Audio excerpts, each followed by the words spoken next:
Hello, hello, hello. Welcome to Sim Games TO, and I'm your host Tony. Today I'm going to be talking to Teddy Radko to get his perspective and views about the Cities Skylines game. Teddy is a Swedish Cities Skylines streamer and YouTube content creator.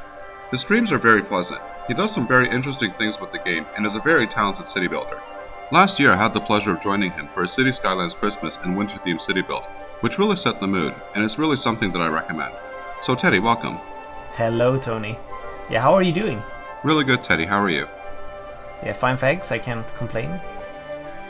So as most people know by now, Paradox has just recently released the new Cities Skylines DLC for Plazas and Promenades. What do you think about this new DLC, and according to your gameplay experience, how does it affect the mechanics of the game? It's really fun, but I don't think it will change how I play the game that much. I'll use it, but it's not going to dramatically change how I play the game. I think mechanics-wise it's extremely overpowered and you could exploit it, especially the pedestrian district and the service points in many ways. I think City Planner Plays has a video on this topic, like showing some of these hacks. So that is a very good segue into the next question that I wanted to ask you. Cheating in the game can really include anything, and its definition really changes from individual to individual. There are of course no rules in this game. But in your opinion, where would you say the line is between cheating in the game versus playing it fairly? Ooh, the cheating line. Yeah, I think this one is a tricky one. It's going to be individual, and like everybody's going to have their own sort of definition of where that border is. I think for me it's kind of weird actually, because I consider, like, for the most time, I consider playing with mods being cheating, which is kind of funny because that's how I play the game the most of the time by default, so I actively consider myself a little bit of a cheater in that regard. But like, as I said, it's individual, like everybody gets to decide this for themselves and like what they want to do, and it's totally fine, you know. It's a game of like almost infinite amounts of ways that you can play it, so hopefully that answers your question. There are a lot of good things and bad things that could be said about the Cities Skylines game.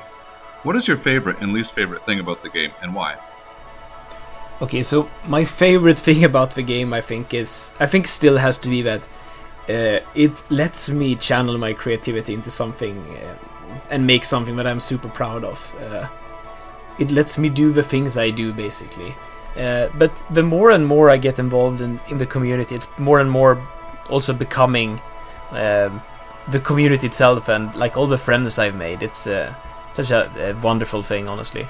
My least favorite thing about it is that it takes so much time. It's kind of, the game is addictive, and I really doubt I will ever get a good return on investment on all the countless hours I've been playing this game, basically. So in some ways the game is realistic, and in some ways the game is very unrealistic.